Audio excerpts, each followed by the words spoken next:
Goeiedag vriende, vandag kyk ons na die fees van die ongesuurde brood. Daarvoor lees ons Levitikus 23 verse 4 tot 8 en ook Exodus 12 verse 15 tot 20. Eers Levitikus 23 verse 4 tot 8.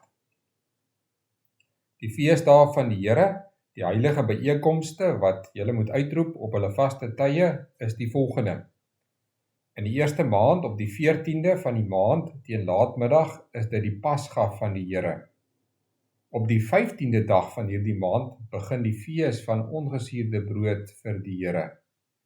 7 dae lank moet julle ongesuurde brood eet. Op die eerste dag moet julle 'n heilige byeenkoms hou.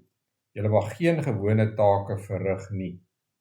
7 dae lank moet julle daagliks 'n offergawe vir die Here bring. Op die 7de dag is daar 'n heilige byeenkoms. Julle mag geen gewone take verrig nie. Dan lees ons ook Exodus 12 verse 15 tot 20. 7 dae lank moet julle ongesuurde brood eet. Reeds op die eerste dag moet julle suurdeeg uit julle huise verwyder. Want elkeen wat iets eet wat met suurdeeg gebak is, vanaf die eerste tot die 7de dag, daardie persoon sal van Israel afgesny word. Op die eerste dag moet julle 'n heilige byeenkoms hou, en ook op die 7de dag. Geen werk moet op hierdie dag gedoen word nie, net wat elkeen moet eet. Slegs dit mag vir julle voorberei word.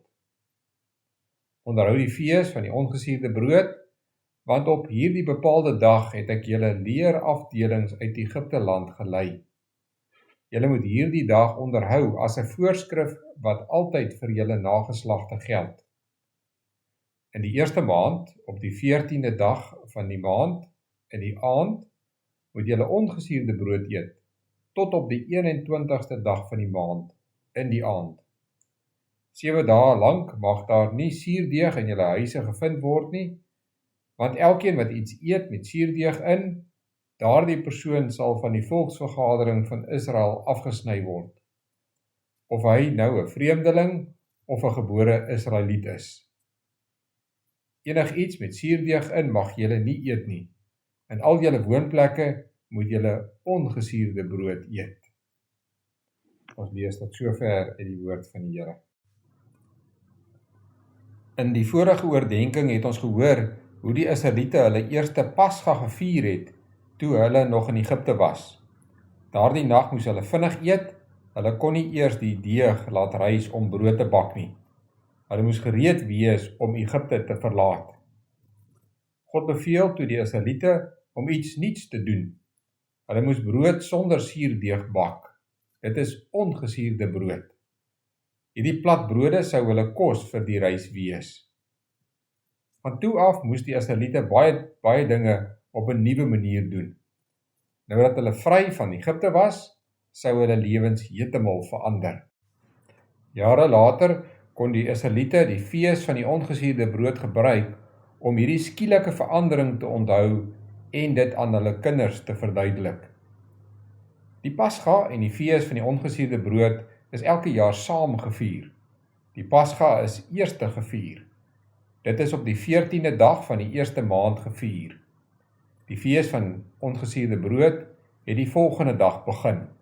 Dit het 7 dae lank geduur tot die 21ste van die maand. Voor die fees van ongesuurde brood moes die Israeliete elke teken van suurdeeg uit hulle huise verwyder. Vir 7 dae mag hulle nie gewone brood eet of gewone werk doen nie. Dit was 'n heilige week, gevul met feesviering. Die feesdae is anders, want God gebruik dit as 'n prentjie om vir hulle te wys dat hy vir hulle 'n nuwe lewe gee. Hy het hulle uit Egipte verlos, sodat hulle 'n nuwe heilige lewe kan leef.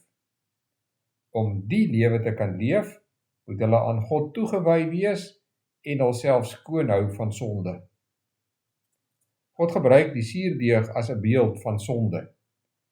Net soos hulle die suurdeeg moet verwyder, moet hulle ook die sonde uit hulle lewens verwyder. Suurdeeg is klein, tog versprei dit vinnig deur baie deeg en beïnvloed alles waarmee dit in aanraking kom. Sonde is dieselfde.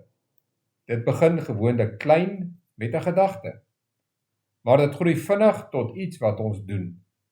Gou beïnvloed dit ons hele lewe en almal rondom ons. Daarom moet ons van sonde ontslae raak, sodra ons dit in ons lewens sien. As God se volk is ons geroep om nuwe heilige lewens te leef. Dit is die boodskap van die fees van die ongesuurde brood. Tog leef ons nie meer in die tyd van die Ou Testament nie. Ons vier nie die feeste soos die Israeliete nie. Maar die boodskap van die fees van die ongesuurde brood bly vir ons dieselfde. Jesus, die ware Pasgalam, het gesterf om ons van ons sondes te verlos. Nou behoort ons aan hom. Omdat ons aan hom behoort, is ons geroep om heilig te wees soos hy heilig is. Dit is presies wat die apostel Paulus vir die Christene in Korinthe gesê het. Hy het aan hulle geskryf: Weet julle dan nie dat 'n klein bietjie suurdeeg die hele mengsel deursuur nie? Verwyder die ou suurdeeg sodat julle 'n nuwe deeg kan wees, soos julle inderdaad ongesuurde brood is.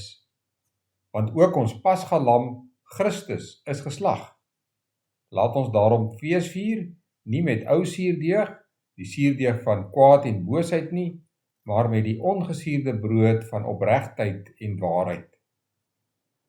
As ons aan Christus behoort, het ons sy gees in ons.